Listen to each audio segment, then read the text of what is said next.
casting all your cares for Him because He cares for you.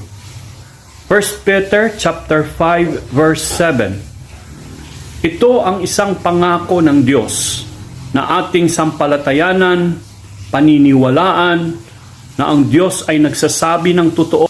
Kung ating sasabihin lamang sa Kanya ang lahat ng ating kabalisahan, lahat ng ating mga inaalaala o mga pag-alala sa ating buhay, tiyak na Siya ay sasagot at bibigyan tayo ng isang kaisipan na panatag, kaisipan na may katahimikan, kalooban na may kapanatagan, sapagkat Siya ang Diyos na makapangyarihan na nagbibigay ng solusyon sa bawat nating problema.